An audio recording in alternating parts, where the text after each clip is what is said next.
Ano man ang mangyari sa atin, ano man ang mawala sa atin, ano man ang hirap na danasin natin, wag na mawawala ang pananampalataya natin. May expression sa Ingles na, desperate times call for desperate measures. Ang ibig sabihin nun, nag-employ ka, gumagawa ka ng mga extreme na hakbang or actions which you don't normally do, pero ginagawa mo, napipilitan ka nang gawin because of desperation. Halimbawa po, sa ating Ebanghelyong napakinggan, tampok ang 2 tauhan na under desperate times. And so, did some desperate measures. Unahin po natin, yung babaeng dinurugo ng 12 years na, akalain mo yun? Sinabi sa detalye, marami na ang nagasta niya. In fact, naubos na ang kanyang pera sa kapapagamot. Pero walang doktor ang nakapagpabuti, kundi pa lumala pa sa sakit niya. Kaya ginawa niya ang hindi niya dapat gawin. Sa pananaw ng mga Hudyo, sa pananaw niya, marumi siya. Katulad ng isang taong ketongin, obligado siyang sumigaw, marumi, marumi. Iabiso sa mga tao, huwag kayong lalapit sa akin. Inaagasan ako ng dugo, marumi ako. Obligasyon niya yon. Pero hindi niya ginawa. Ang ginawa niya, nakipagsiksikan pa siya. Kasi nga, ayaw niyang magkagulo ang madla. Gusto niyang makalapit kay Jesus nang hindi nito namamalayan. Hinawakan pa niya si Jesus. Mali yun. Kaya pansinin po ninyo. Hinahanap ni Jesus kung sino humipo sa kanya. Tutug, tutug, tutug. Kinakabahan yung babae kasi alam niyang maling-mali yung ginawa niya. Wala eh. Desperate times, desperate measures. Yung opisyal ng sinagoga, si Jairo, opisyal, may katungkulan, hindi mo expect na magpapatira pa siya sa paanan ni Jesus. Sigurado ko, nang magpatira pa siya, maraming nagulat. Baka nga, videohan nyo, picturean nyo, isumbong natin sa mga kasama nito. Hindi niya dapat ginawa yan. Pero ginawa niya. Bakit? Nag-aagaw buhay ang anak niya. Desperate times, desperate measures. Nevertheless, mga kapatid, wag po nating isiping ang lahat ng actions ng dalawang ito ay totally out of desperation lang. No! May pananampalataya dito. At ito ang pagninilayan natin sa puntong ito. How do we know? Anong sabi ni Jesus sa babae? Pinagaling ka ng pananampalataya mo. Anong sabi ni Jesus doon kay Jairo? Don't be afraid. Have faith. May pananampalataya ang dalawang ito. Kaya nga kahit papaano, kalmado. Kaya nga kahit papaano, hindi sila nagwawala.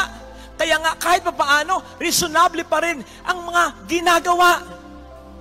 At yun po ang gusto kong malaman po ninyo. Ano man ang mangyari sa atin, ano man ang mawala sa atin, ano man ang hirap na danasin natin, wag na mawawala ang pananampalataya natin.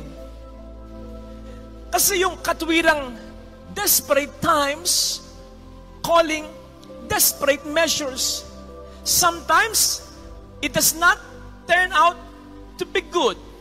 Lalong-lalo na kapag litong-lito ka na, magwawala ka. Kung wala ka ng pag-asa, ang sabi nga natin sa Tagalog, kapit sa patalim na. Pupwede kang makagawa ng masama. Pupwede kang magnakaw. Pupwede kang mangargabyado. Pupwede kang pumatay. Pupwede kang magpakamatay out of desperation.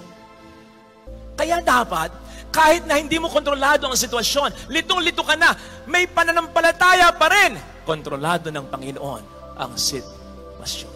Amen? Father, God never fails. Father, hanggang ngayon, wala akong trabaho. Ang tagal ko nang ipinaupaya sa Diyos ang laban na ito. God never fails ka dyan. Hanggang ngayon, may sakit ako. Ang tagal ko nang idinulog sa Diyos ito. Ipinagkatiwala sa Diyos ito. God never fails ka dyan. Hanggang ngayon, problemado ako sa pamilya ko, sa isang tao, sa mahal ko na gusto kong magbago. Hanggang ngayon, hindi nagbo-boom ang negosyo ko. Hanggang ngayon, ganito ako. God never fails ka dyan. Kung totoo na ipinagpasa Diyos mo na ang lahat ng ito, somehow, It basically means, hindi mo na laban lang ito. Laban na rin ng Diyos ito. At kapag siya ang lumalaban para sa'yo, wala kang karapatan na sabihin na siya ay failure na o talo. Para mas maging maliwanag yung puntong yan, look at me. Ito, idadramatize ko yung nangyayari, ha? Sabi ni Jairo, nag-aagaw buhay po yung anak kong dalagita. Sumama kayo sa akin. Mamamatay siya kung hindi niyo mapupun... Sumama si Jesus, okay? Okay na sana. Ting. May humipo sa laylayan ng damit niya. Teka, sino humipo sa akin? Sabi ng mga alagad, ang dami pong... Lumila nga, liga pa rin siya. Sino humipo sa akin? Kung kayo si Jairo, ano mararamdaman ninyo? Palagay ko, kung kayo si Jairo, sasabihin nyo, official kayo, hay! Umamin na kayo, sino humipo? Amin na! Para mabilis na! Baka nga sabihin mo, Lord, ako na lang, sige na, touch ko na, ako na lang. Tayo umalis na lang. Hindi. Hinanap ni Jesus. At nang makita ni Jesus, nakipagkwentuhan pa siya dun sa babae. Kaya nga nalaman yung detalye. Kung ikaw si Jairo, ano mararamdaman mo? It's a matter of life and death, mamamatay ang anak mo. Si Kristo, nagkukunta pa dun sa babae. And then came the bad news. Boss, patay na ang anak niyo. Kung ako yun, baka sabihin ko sa Panginoon, hindi ka sumama sa akin. Dami mong pang ginawa. Nag-delay ka pa. Patay na yung anak ko. Kung ako yun, sabihin ko, kalmado lang siya. Bakit? Bakit hindi siya nag-hysterical? May pananampalataya siya. That kept him reasonable. That kept him to his senses. That kept him grounded. Pero siyempre, pabulusok na yung pananampalataya na yan. Anong sabi ni Jesus? Napaka-sensitive ni Jesus. Huwag kang matakot. Just have faith. Ang nuance nun ganito, lumapit ka sa akin kanina nang may pananampalataya, alam kong pabagsak na yan kasi meron kang masamang nabalitaan. Kahit konti na lang yan, panghawakan mo yan. Huwag mong hahayaang mawala yan. Basta panghawakan mo yan. Kahit mustard seed na lang yan, ipapakita ko sa iyo ang aking kadakilaan. Kapatid, ano man ang kamatayang pinagdaraanan mo ngayon, sinasabi sa ating unang pagbasa, hindi yan galing sa Diyos, galing sa diablo yan. At ano man ang problemang nararanasan mo ngayon, may mas lalala pa ba sa kamatayan? Wala na. Kaya nga sinasabi natin habang may buhay, may pag-asa. Kapag patay na, wala na. Ang sinasabi ng Panginoon, hindi sa akin galing ang kamatayan. Ngayon, kahit hindi sa akin galing yan, gagawan ko yan ng paraan. Hindi yan ang huli. Ang kalooban ko sa inyo, magpatuloy. May buhay na walang hanggan. Kaya, literally and figuratively, may pagpapatuloy ng laban. Anumang problema ang naranasan mo ngayon na parang sa'yo nagpapastop o pumapatay, hindi yan ang katapusan. Basta magtiwala ka lang. May sasabihin kang bagay na negatibo na po pwedeng ika-offend or ikagalit pa nga, ika-disappoint na isang tao. Para-paraan lang. Unahan mo muna ng magaganda. Alam mo, masipag ka naman eh. Alam mo, nakikita ko mataas ang pangarap mo. Alam mo, nakikita ko mabait ka naman. Pero ganito. At saka mo isa ka sa kayong negatibo. Yun. Mahirap man. May paraan naman para dumali. Kahit pa paano lang. Sinabi ko po ito sapagkat, pakahirap nitong pinagagawa sa atin ni Kristo sa Ebanghelyo. Magpatawad daw tayo, hindi lang makaisa, kundi 70 ulit pa nito. Yun yung isang beses, hirap na tayo eh. Bang 70 ulit pa nito, ibig sabihin unlimited na pagpapatawad. Ito. Pero, hindi naman po sinasabi dito na paabuso na lamang tayo, ha? Hindi naman po pwedeng inutangan ka na ng kung ilang beses ng malaking halaga, nasubukan mo, hindi talaga nagbabayad, ay, kapal ng face. O utangin mo pa rin, hindi na yata tama yun. Ginagawa kang tanga, inaakala na hindi mo pa alam yung mga pangit na at hindi magandang ginagawa niya. Ang hindi mo alam, nagpe-pretend ka lamang. Kaya ang tanga talaga ay siya. Ilang beses ka nang niloko. Well, nasa sa'yo kung ang relasyon mo sa taong ito ay pagpapatuloy mo pa. Pero pwede namang, hindi na. Nandung sinaktan ka ng ilang beses, I mean physically baka isang beses pa mapatay ka na niyan. Pwede sigurong lumayo ka na. So, case-to-case basis ito May mga pagkakataon na pwede mong patawarin yung tao, pero yung dealing mo with this person, yung business mo with this person, ay pwedeng hanggang doon na lang. Consequently, hindi naman sinasabi na all of a sudden, we forget everything. Forgive and forget. Sabi nga sa atin, hindi po pwede yun Lalong-lalo na kung yung pain ay talagang nanuot sa puso natin. Mahirap yun. Kaya naman, para sa akin, isa sa mga interpretasyon ko sa sinasabi ng ating Panginoon na 70 ulit pa nito, basta araw-araw, you struggle intentionally, deliberately, na mapatawad yung tao. Of course, kasama dito yung ipagdasal mo siya. Kasi, mas luluwag yung loob mo. Mas lalambot yung puso mo kapag pinagdarasal mo sa Diyos yung nakasakit sa iyo. Because in a way, sinasabi mo rin sa Panginoon, Lord, ikaw na po ang bahala sa kanya. Hindi na ako maghihigante.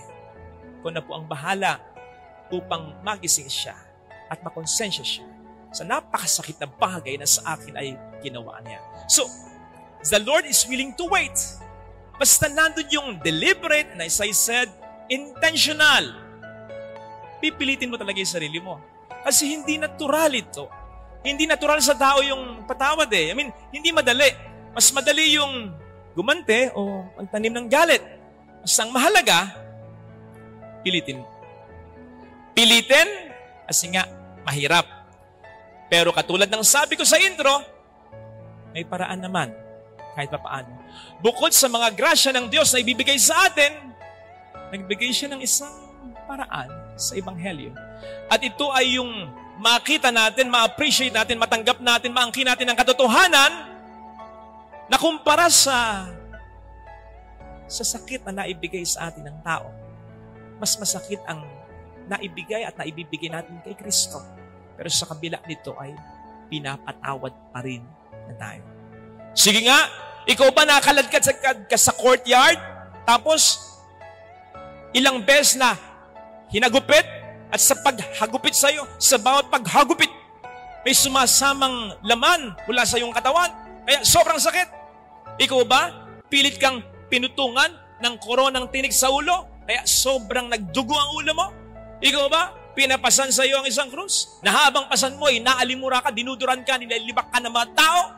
Ikaw ba, pinako ka sa krus sa ilalim ng napakatinding sikat ng araw upang unti-unting mamatay nang wala kang ginagawa kahit isang maliit na kasalanan?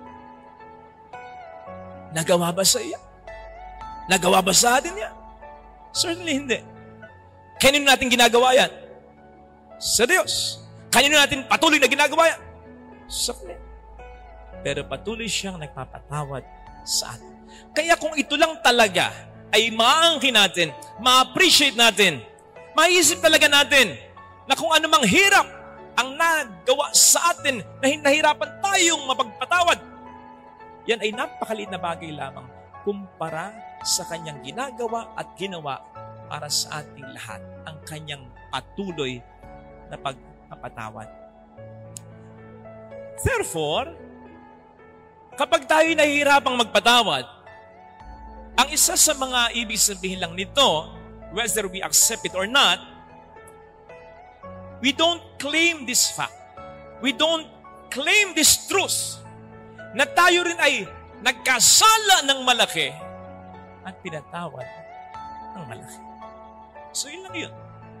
Kung nahirapan tayong magpatawad, ibig sabihin, hindi natin fully nakiklaim sa puso at sa buhay natin. Ako ay nagkasala ng malaki at ako rin ay pinatawad ng malaki. Diferensya kasi sa atin, mas natatandaan natin yung mga ginawa sa atin kaysa yung ginawa natin. niloko ka, pinaasa ka.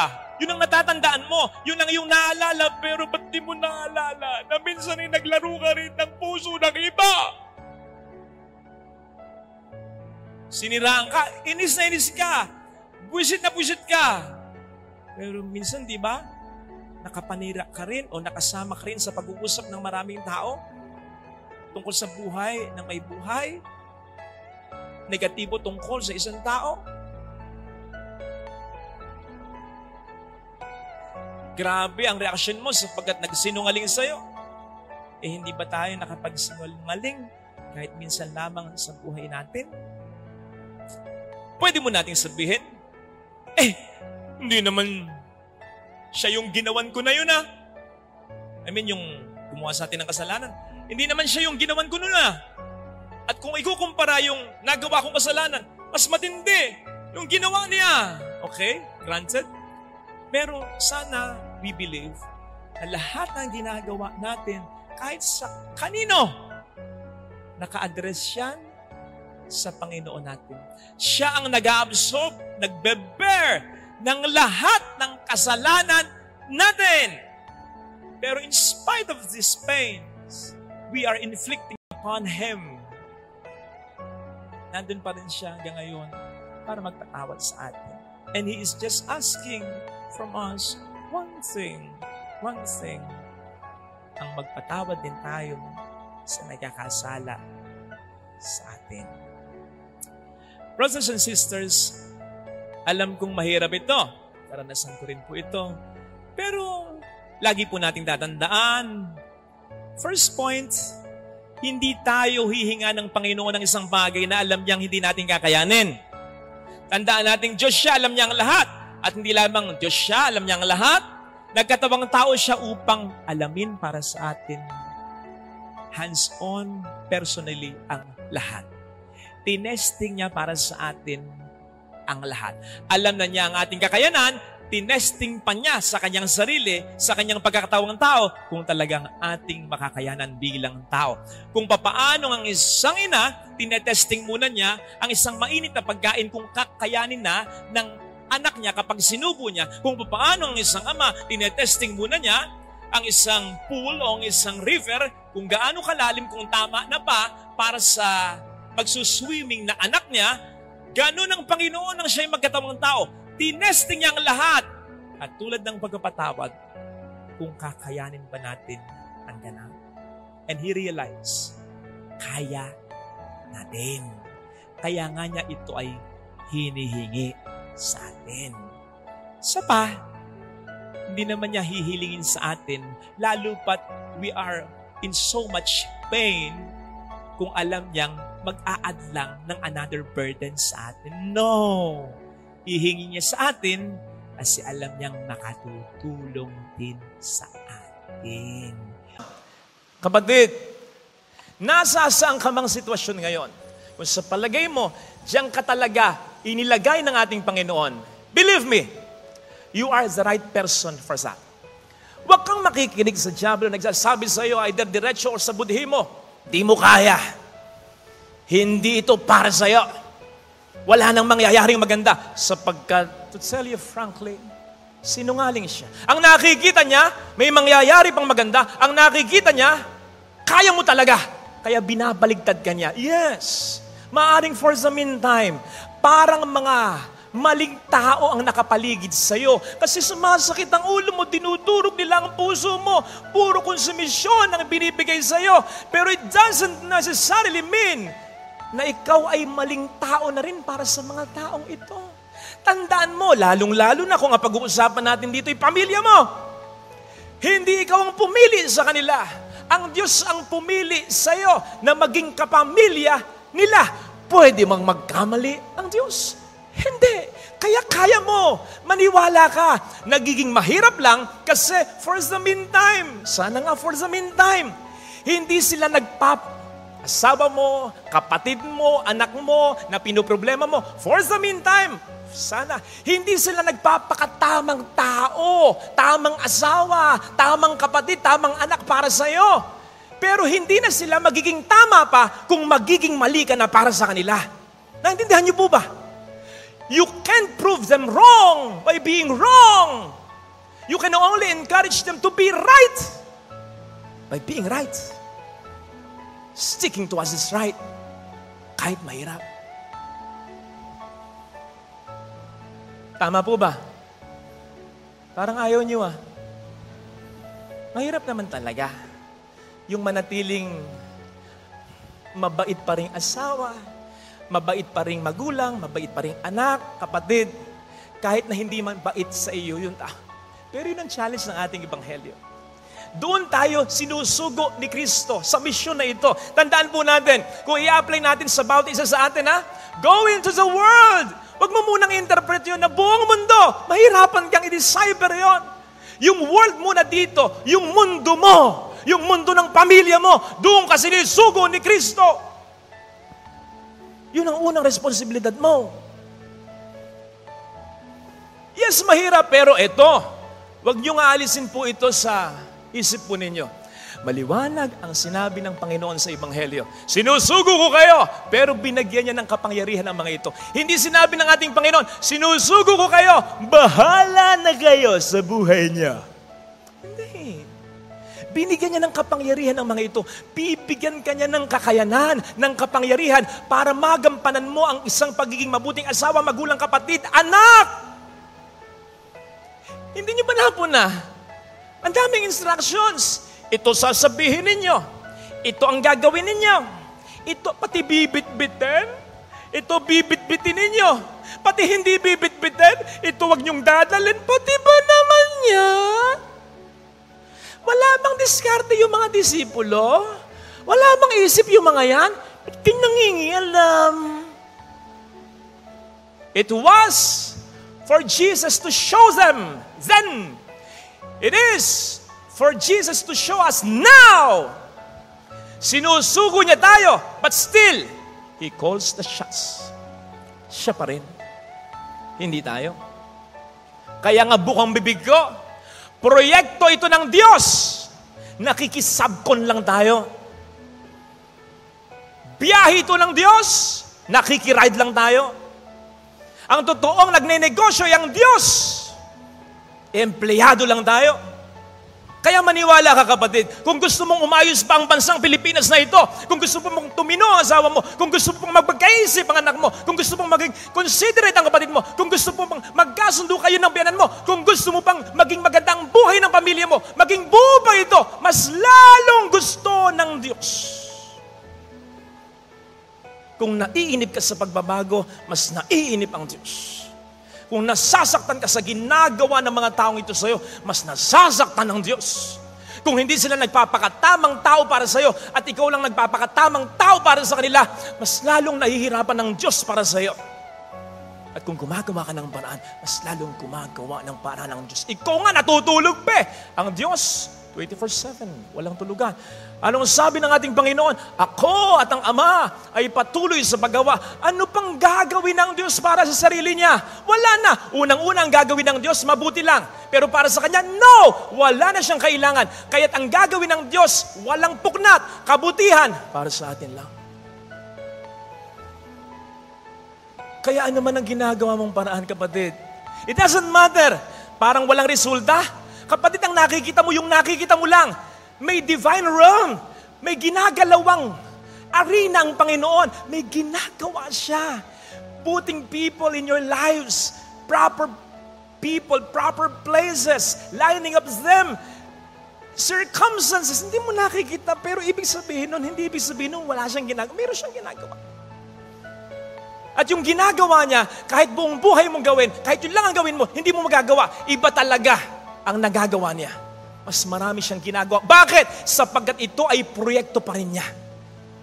Nakikikooperate ka lamang sa Kanya. Sige nga, sige. Romans 8:28.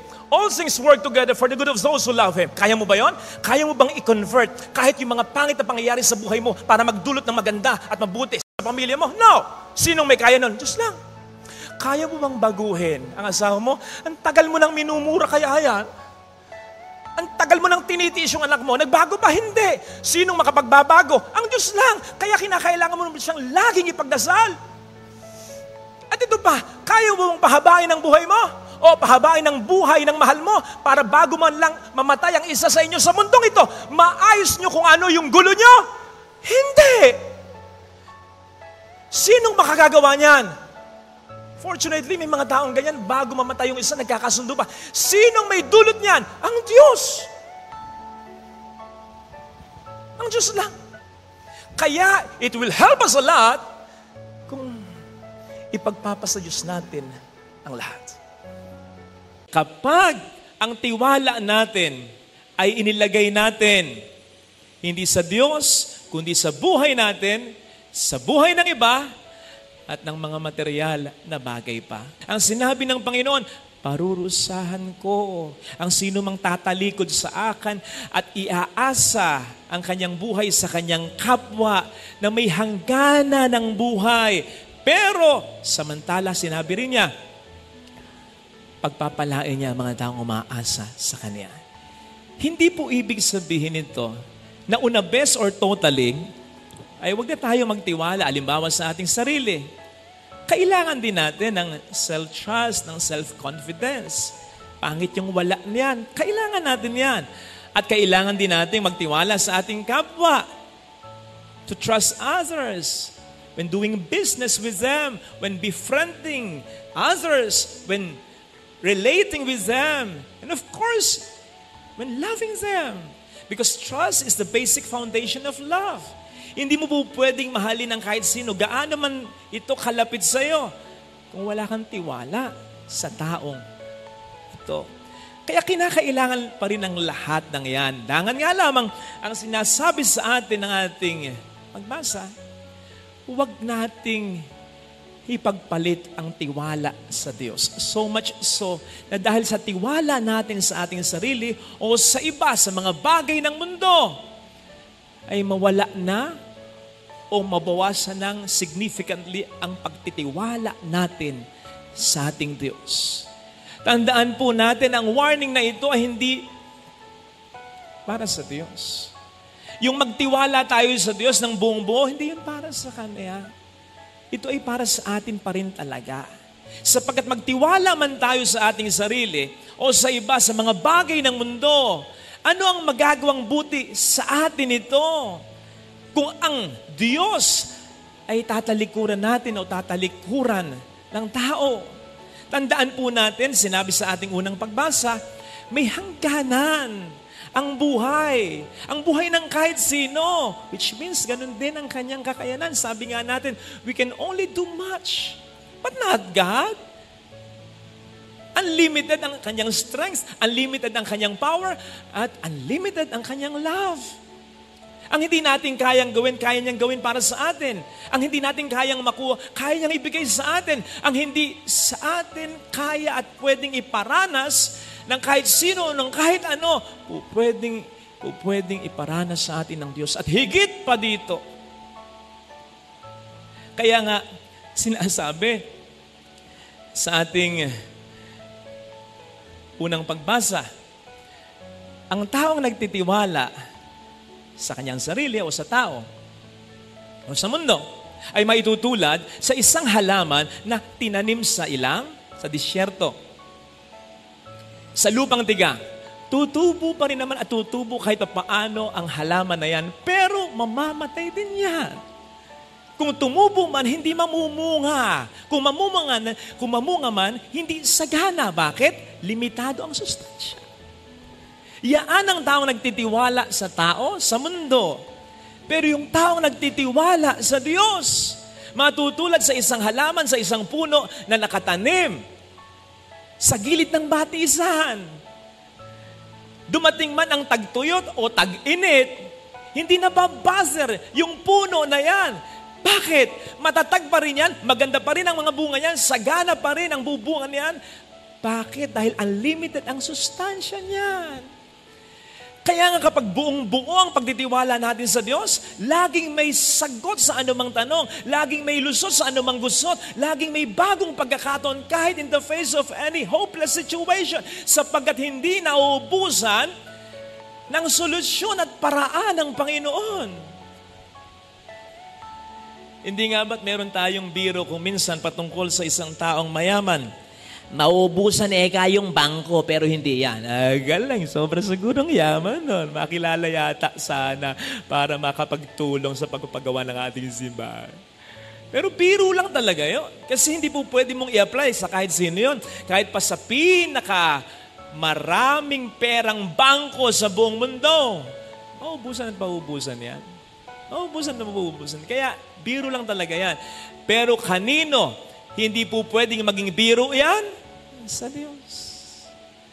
Ang Diyos kasi ay hindi maubusan lang lahat ng mga bagay, pati paraan ng ating kinakailangan para sa ating kabutihan.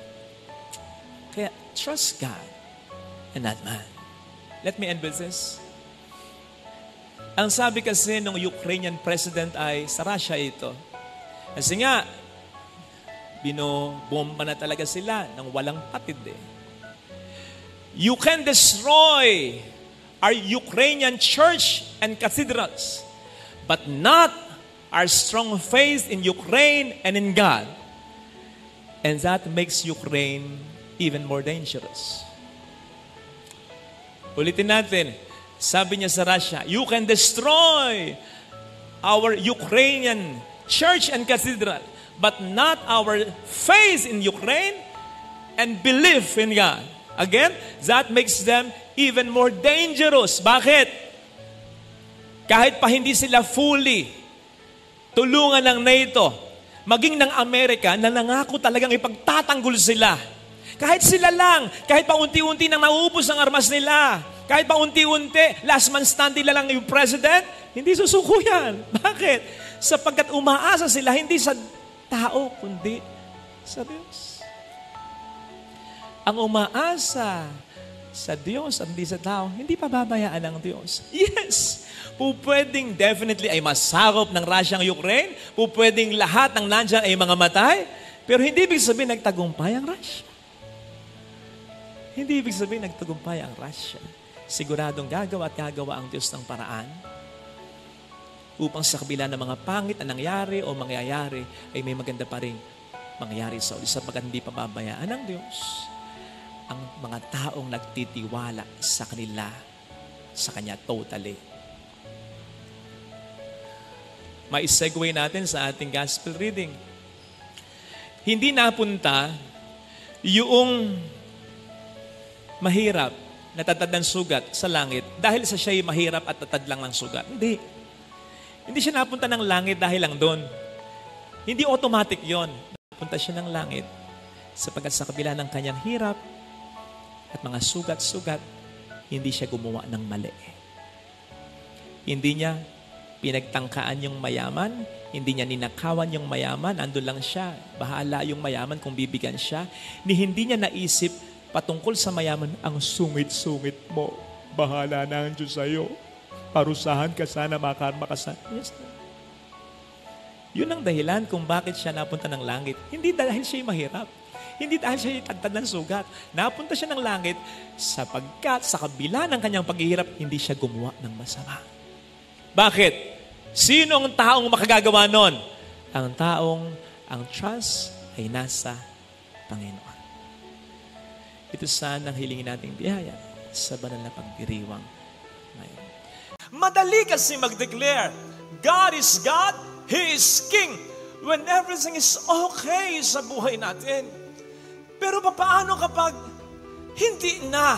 Kung mayroon ka ng malaking problema, ang sakit ay malala na, nalugi na, ang trabaho nawala na, may hinihingi ka, hindi mo makuha, tapos para bang ang nangyayari ay kabaligtaran pa. Hindi kaya katulad ng mga tao dati na ang dare kay Jesus ay, kung talagang ikaw ang Mesiyas, iligtas mo ang iyong sarili. Umalis ka sa krus na yan. Ganon din ang banat natin kapag ganyan. Kung talagang ikaw ay hari, iligtas mo kami sa aming krus upang ikaw ay paniwalaan namin. E baka kung ang reaksyon din ng ating Panginoong Yesus ay tulad din ng dati, tahimik lang, hindi kumibo, ano pa man, baka hindi na rin natin siya paniwalaan na hari magpakailanman. Huwag naman. 1 Thessalonians 5 verse 17. Ang sabi doon, pray without ceasing. Sabi ni St. Paul, huwag kang titigil sa pagdarasal. Bakit? Para kumilos ang Diyos? Minsan na-imagine natin yun eh. Minsan, nare-reflect natin yon na kinakailangan natin yung mag-pray without ceasing upang ang Diyos ay kumilos in favor sa atin. Kahit naman hindi tayo magdasal, ang Diyos ay kikilos. Ako at ang Ama ay patuloy sa paggawa. Sabi yan ng Panginoon, ano pang gagawin niya kundi para sa putihan natin? Bakit tayo mag-pray without ceasing? Upang ang Diyos ay manalo sa demonyo sa pakikipaglaban para sa atin? Kahit hindi tayo magdasal, ang Diyos ay mananalo para sa kabutihan natin. And so yung praying without ceasing na yan, hindi para sa Diyos, kundi para sa atin yan. Ang sinasabi ni St. Paul dyan, do not stop believing. Kapit lang, laban lang, dasal lang, sapagkat ang Diyos ay may ginagawang paraan. May ginagawa siyang paraan in the first place upang iiwas ka sa problema yan. May ginagawa siyang paraan upang malampasan mo yan.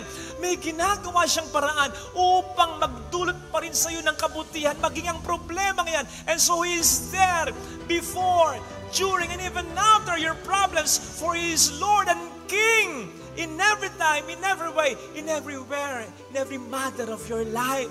Ang sabi sa ating second reading, I am the Alpha and the Omega, ang simula at katapusan ng lahat. Sakop niya ang lahat sa buhay mo. Walang mangyayari sa buhay mo na hindi conscious o hindi aware ang Panginoon dito. Ang sabi niya, yung paglagpak ng maya, anumang mayang nawawala ngayon, anumang mayang namamatay ngayon, alam niya, maging ang mga buhok mo, yung bilang alam niya. Alam niya ang pinagdaraanan mo, alam niya ang problema mo, pati ang mga pangit na nangyayari sa buhay mo, sa pamilya mo. Kung ito ay sakop niya, hindi kaya siya gagawa ng paraan upang ito ay mapaganda at maayos pa. Kapatid, basta huwag kang mawawala ng pag-asa. Ang tanging role talaga natin, gawin kung ano makakaya natin. Pero, ang pinaka magagawa pa natin bukod doon ay ang palakasin ng pananampalataya natin. Sapagkat yun ang mas mag-encourage sa Panginoon natin na lumaban para sa atin. Ito sana ang hilingin nating biyaya sa banal na pagdiriwang na ito.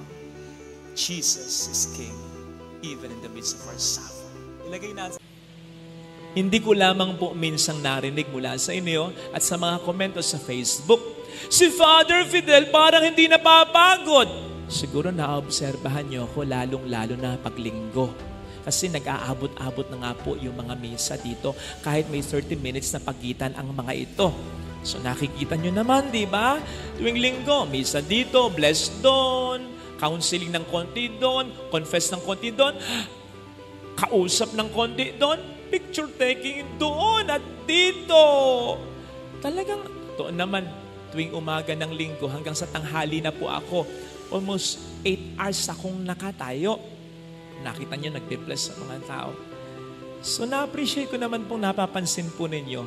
Pero kung alam nyo lamang, hindi masyado akong nasisiyahan. Paminsan-minsan.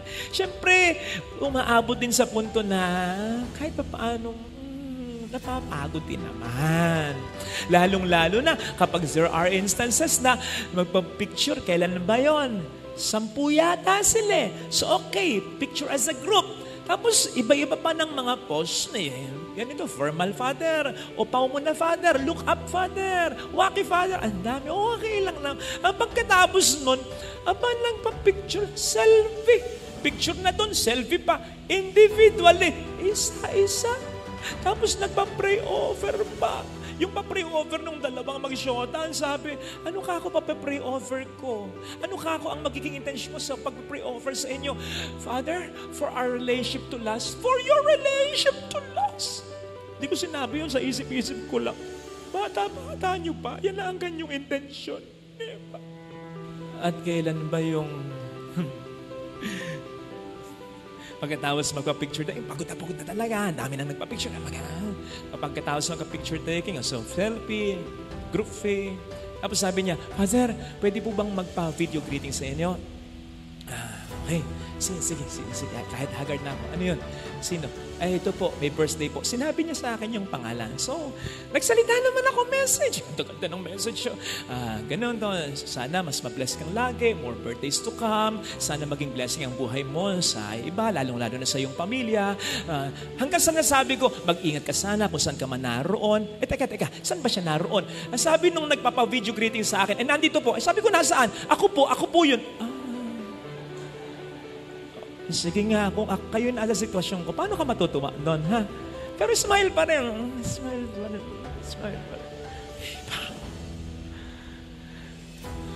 Kaya nga, natutuwa ako dito, ha? Talagang sinulat ni San Marcos.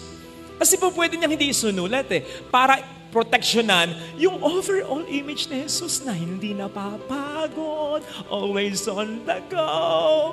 Diba? Kasi po pwedeng tayo kahit konti, ganun ba siya? Paminsan-minsan, ma-turn off. Hindi siya natakot ipakita yon. At hindi minasama ng Panginoon na isulat ni San Marcos yon. Sapagkat, ganun naman talaga ang pagpapakabanal. Nagsisimula ito sa tunay na pagpapakatao. At bahagi ng ating pagpapakatao ay ang mga limitations na ganito. It's but natural. Ang importante, sa tulong ng Panginoon, gagawa din tayo ng paraan upang mabago ang mga yan. Kaya nga sa ating ebanghelyo, nakita po naman ninyo ang ating Panginoon. Bagamat ipinakita niya yon, ang lahat ay hindi nagtapos doon. Di ba? Tinulungan pa rin niya. In-entertain pa rin niya yung babae. Nagbigay pa rin siya ng himala para doon sa anak nung babae. Kaya sana mga kapatid, huwag tayo masyadong nainis. Bakit ba ako ganito? Bakit ba ako hindi ko mapigil kung minsan ng bunganga ako? Bakit mainit din ang ulo ko? Bakit ang dali kong mainis? Bakit ako ganito? Bakit ako ganon? Lalong-lalo na yung mga simpleng mga limitations, natural po yon. Ang mahalaga, tularan po natin ng Panginoon na huwag manatili doon. Let us always be conscious kung ano itong kahinaan natin at pagtrabahuhan natin, lalong-lalo na kapag umaatake na sa atin. Halimbawa, for many times, nag-iinit ang ulo mo kapag kinakat ka sa daan.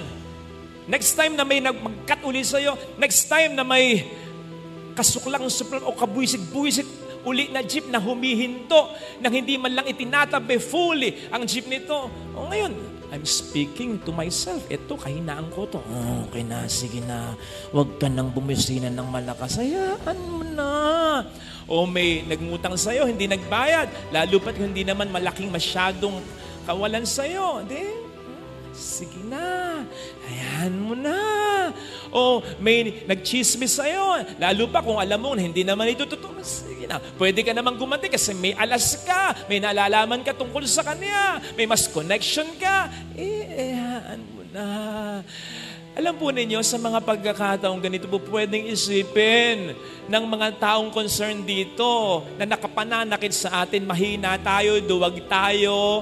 Pero wag po nating isipin na gano'n sapagkat alam natin kung ano ang sitwasyon. Ang sitwasyon ay ganito. Alam mo yung kahinaan mo at ito ay sinusuko mo sa Panginoon upang unti-unti ay mabago. Sa gano'n, hindi ka duwag, matapang ka kasi mas madaling kumante kaysa magtimpe. Sa gayon, hindi ka mahina, malakas ka at mas pinalalakas ka pa niya kasi yung kakulangan mo, pinupunan niya, yung imperfection mo, pinaperfect niya, yung kabanalan mo, nilulubos niya. Kaya, hindi rin naman siyempre tamang expression yung tao ako ganito na lang ako, tanggapin mo ako. No. While those imperfections are but natural, tandaan po natin na hindi ina-expect ng Diyos na manatili tayo sa natural. In fact, He expects us to live a supernatural way of life. Kaya nga, sabi ng Panginoon sa atin, be perfect as your Heavenly Father is perfect. So mga kapatid, ito po sanang ipagdasal nating biyaya sa ating banal na pagdiriwang. Huwag tayong matakot aminin, ito ang kahinaan ko. Upang sa tulong ng Panginoon, unti-unti, kahit unti-unti lang, ay mawala na ito. Hilingin po natin ang biyayang ito, and I'm sure, paunlakan tayo ng Panginoon. Bukod pa sa mga hinihiling natin, baka ito ang kanyang unahin sapagkat ang pinakauna na gusto niyang mangyari sa atin, tayo'y matulad sa Kanya, tayo makasama niya balang araw sa kalangitan. Ito sana hilingin nating biyaya sa banal na Panginoon. Narinig po natin kung paano pinagaling ni Kristo ang isang ketongin. Sa kultura ng mga Hudyo, magpinsang buo ang karamdaman at kasalanan. Kaya mayroong kang karamdaman ay sapagkat mayroong ang kasalanan ng iyong mga magulang. Sa diwang yan, kung tututuhanin natin yan, sapagkat yun naman ang kultura na kanilang ginagalawan, na ibig sabihin lamang ng pagpagaling ni Kristo sa ating narinig na ebanghelyo, hindi inalintana ni Kristo either ang kanyang kasalanan o ang nagawang kasalanan ng kanyang mga magulang para ipagkait sa kanya ang kagalingan. Hindi sinabi ng ating Panginoong Jesucristo, teka, ba't kita papagalingin? May makasalanan ka, di ba? Or, teka, ba't kita pagagalingin? Babaero tatay mo. Numero 1 chismosa nanay mo. Buti nga sa'yo. Christ did not even think of that. Sa katunayan, bigla niya nalang hinipo, hinawakan yung ketongin bilang pagpapatunay na anuman ang kanyang nakaraan o kasalukuyang kalalagayan, ang pagmamahal at pagpapahalaga ng Diyos sa kanya hindi na bago ni nabawasan. Sa palagay ko, yan din ang naramdaman ni Zaccheo. Matapos siyang tawagin ni Kristo, tawagin siya sa kanyang pangalan, kilala niya ako. Sa gitna ng karamihan, nang iniisip sa kanya isang makasalanan. Tapos nag-aya pa ito na tumuloy sa kanyang tahanan. Ito ang naramdaman ng babaeng nahuling nakikipit na pinagtanggol na nga ni Kristo. Pero hindi pa rin siya binato, bagamat si Kristo ang may pinakakarapatang sa kanya ay bumato. Ito ang naramdaman ni Mateo matapos siyang tawagin at pagtiwalaan ni Kristo sa akto ng kanyang trabaho bilang isang publikano. Yan din ang naramdaman ni Pedro nang siya ay bigyan pa rin ng panibagong tsansa ng ating Panginoon at pagtiwalaan sa kabila niyang itinatwa niya ito, hindi lang isang beses, kundi 3 beses lang naman. 3 beses lang naman. Inuulit ko yan at hindi ko sinasabi ng sarcastic yan sapagkat 3 beses lang naman. Konti lang yan. Kung ikukumpara sa sandamakmak na nating mga kasalanan at pagkukulang, pero sa kabila ng lahat ng ito, binamahal at binibless pa rin tayo ng ating Panginoong Jesucristo. Gets mo? Ibig sabihin, para sa iyo at para sa akin, ang Diyos ay tapat at totoo. Sana itong makita nating mensahe, sapagkat dito makikita ang talagang katapatan ng Diyos. Hindi natin mababago ang kanyang katapatan kahit ng ating pinakamalaki at pinakamarami ng kasalanan. So ano pa ang ating kababahala at katatakutan? Lalong-lalo na kung tayo ay nasa kabutihan. I'm sure mas lalo siyang hindi papayag na baguhin ng anuman o ng sino man ang kanyang katapatan sa atin.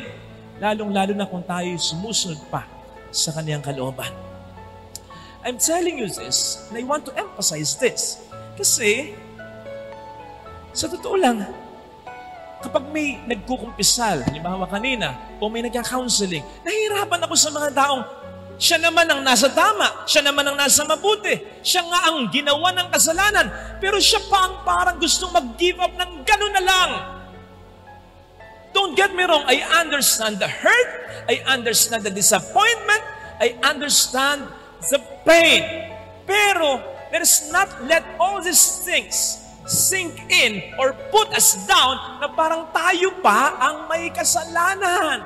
Isigaw mo, iiyak mo, itaig mo, ilabas mo. Pero sa kabila ng lahat ng itong pangibabawin mo sa sarili mo, sa espiritu mo, ang pagiging positibo na may buhay pa pagkatapos ng lahat ng ito, sapagkat hindi naman ikaw ang nagkasala. Kakampi mo si Kristo, tutulungan ka niya to get through all this.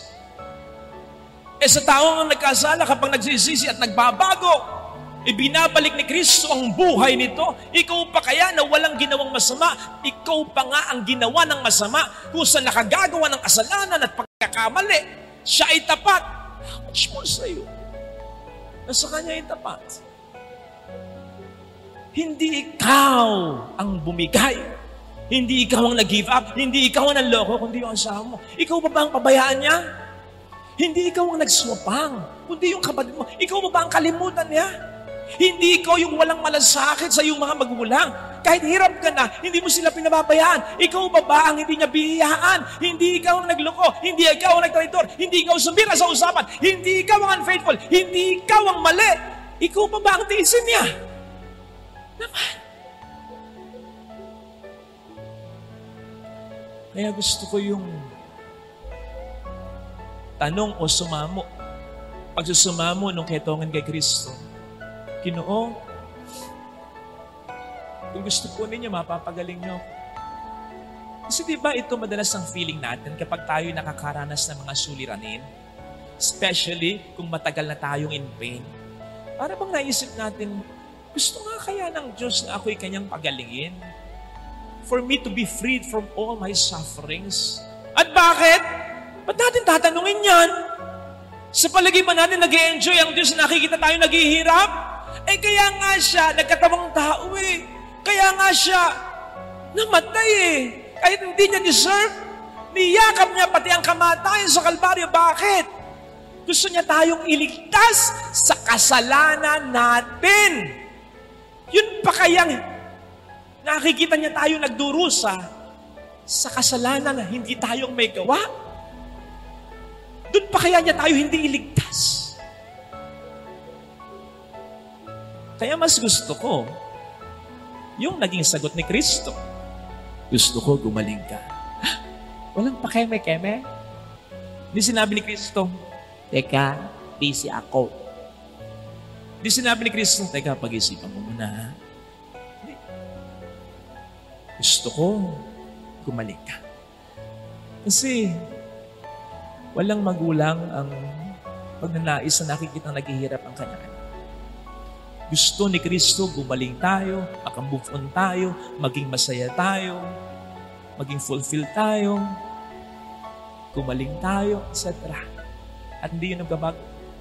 Kahit tayo ay magbago.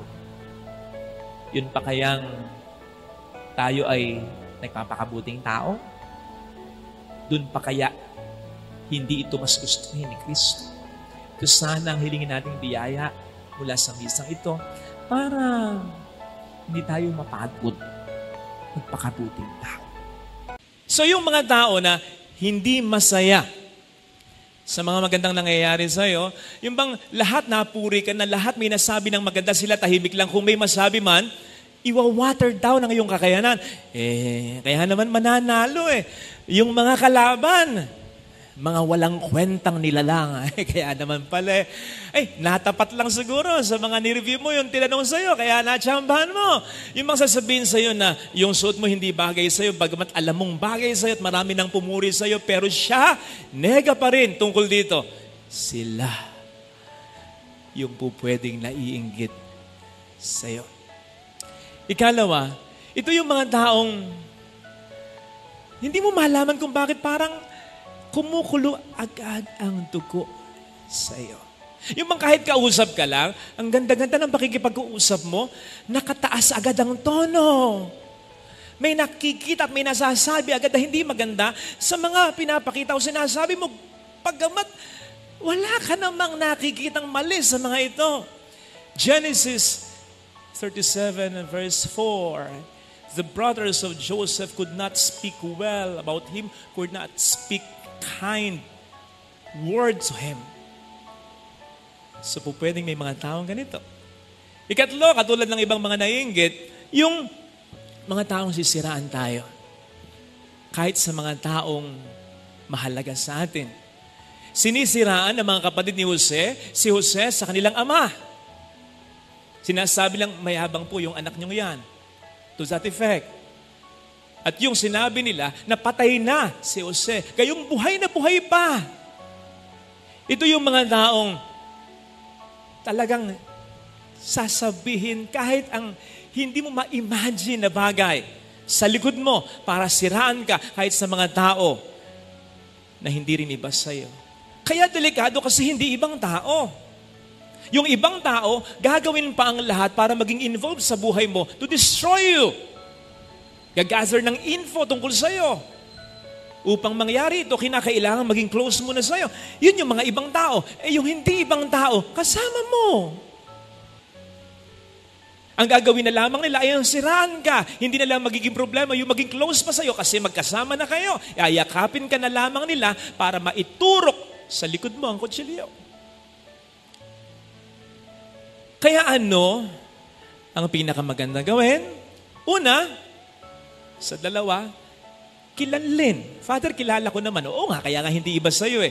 Pero ang sinasabi ko ay, recognize them. Ito yung taong naiinggit sa akin. Pakiramdam ko.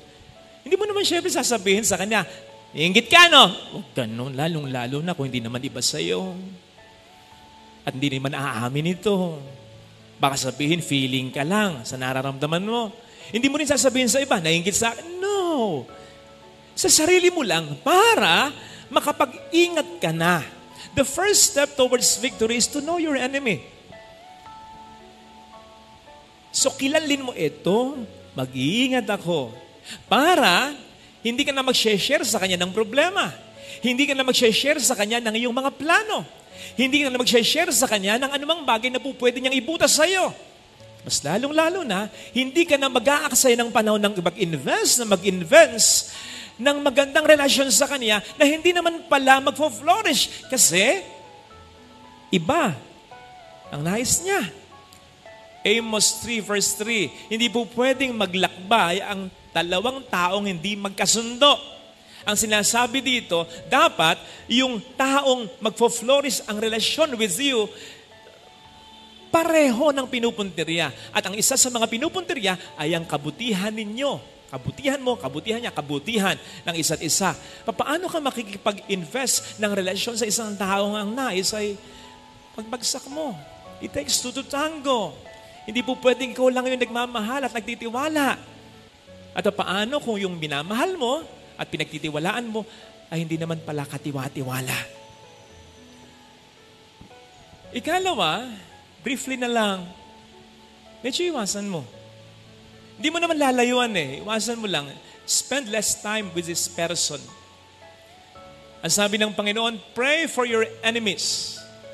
Pray for those who persecute you. Hindi naman niya sinabing, stay with those who persecute you.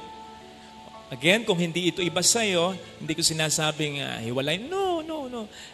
Spend less time. Kasi you also have that duty to guard your happiness, to guard your peace, to guard your dreams. Pwedeng kausapin mo, pero kung hindi naman dinaamin at makakasira lang ng magandang relasyon ninyo, wag na. Basta mag-iingat ka.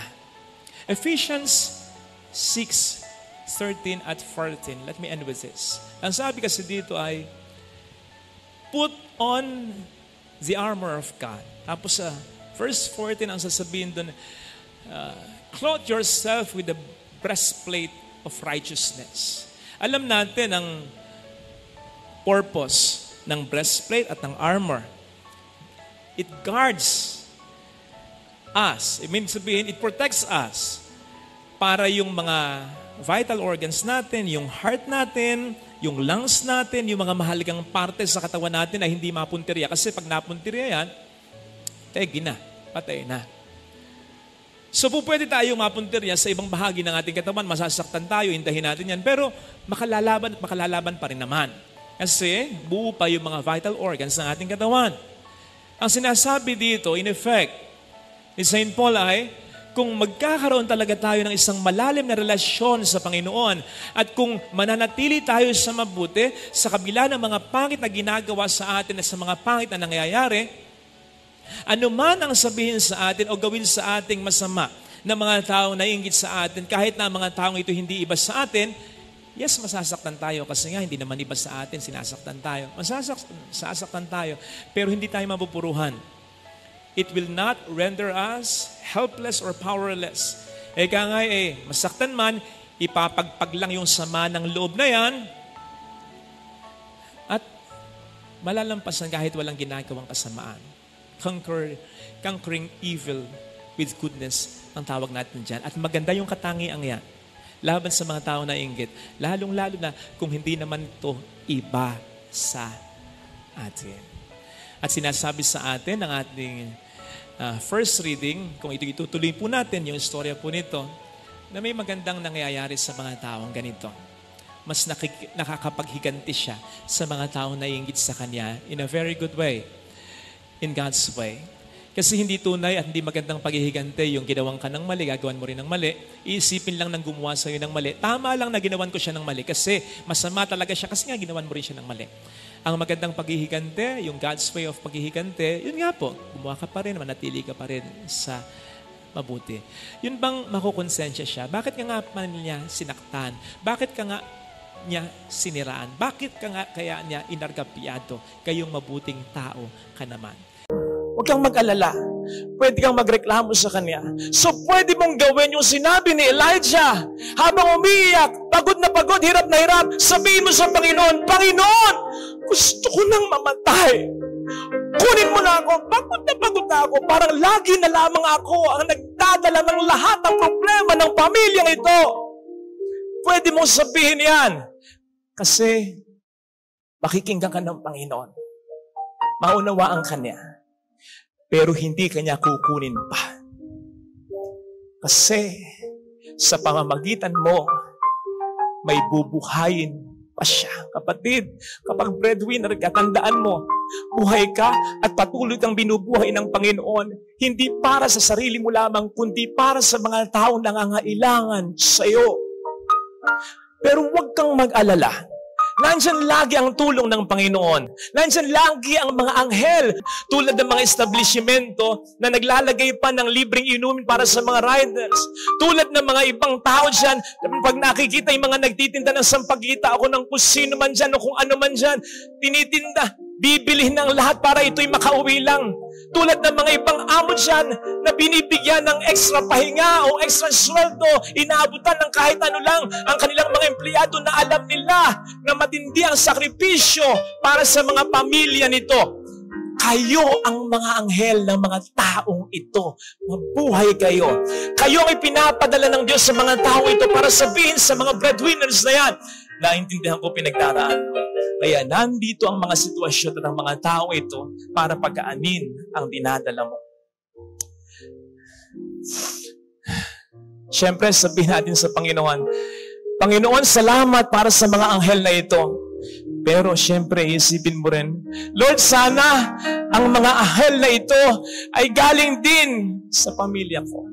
Sa dahilan kung bakit ako nagsasakripisyo, sana tulungan nila ako, hindi lamang sa pagpapakabuti nila, hindi lamang sa gawa, kundi sa pamamagitan ng salita. Tandaan po natin si Kristo nagbibigay buhay, hindi lamang sa komunyon, kundi sa pamamagitan ng kanyang salita. Kailangan natin ng inspirasyon mula sa mga taong ito sa pamamagitan ng mga salita ng inspirasyon. Salita na minsan sasabihan tayo, napakaswerte ko sapagkat ikaw ang anak ko. Napakapalad ko sapagkat ikaw ang asawa ko. Napakapalad ko sapagkat ikaw ang anak ko. Napakapalad ko sapagkat ikaw ang kapatid ko. Mga salita ba ko minsan ng pag-aalala? Kaya mo pa ba? Baka napapabayaan mo ng sarili mo. At mga salita na kung minsan ay pwedeng pabalat bunga. Tito, kaya mo pa ba? Pandemya, baka hirap ka na. Maghihinto muna ako sa pag-aaral. Anak, hindi mo na ako magpapacheck up. Kasi last week lang nagkagasta ka na. Bakit pabalat bunga? Kasi alam mo naman, na yung breadwinner ay hindi papayag na wala kang makain. Hindi siya papayag na makapaghinto ka sa pag-aaral. Hindi siya papayag na hindi ka makapagpa-check up. Gagawin niya ang lahat para sa'yo. Natatandaan ko dati, narinig ko sa nanay ko. Natutuwa ako kapag linggo na, pag maglulunis na. Kasi uuwi na yung anak ko. Ako. So gusto niya yung Lunes kasi umuwi ako. Pero alam ba ninyo, na kapag alam ng nanay ko na pagod ako, magte-text siya linggo ng gabi. Lunes ng umaga, anak, huwag ka nang umuwi. Magpahinga ka na lang. Ipahinga mo na lang ang araw na ito. Pero alam niya, uuwi pa rin ako. Pabalat bunga, pero malaking bagay. As ibig sabihin nun, concern ka. Ibig sabihin, nararamdaman mo pinagdaraanan niya. Ibig sabihin nun, pinapahalagan mo ang ginagawa niya. At hindi yung tanggap na lang ng tanggap dyan, na para bang ang binibigay niya ay hindi mo na nalalasahan. Mahirap abusuhin ng ibang tao. Pero ang pinakamahirap na pang-aabuso ay ang pang-aabuso ng mga taong mula noon hanggang ngayon dahilan ng sakripisyo. Na parang hindi na nakikita ang lahat ng ginagawa mo. At masarap purihin ng ibang tao kapag sasabihin sa atin ng ibang tao, napakapalad ng magulang mo, napakapalad ng kapatid mo, napakapalad. Pero mas maganda at wala nang masasarap pa kapag mismong magmumula, kahit paminsan-minsan lang, sa ating pamilya ang mga salitang ito.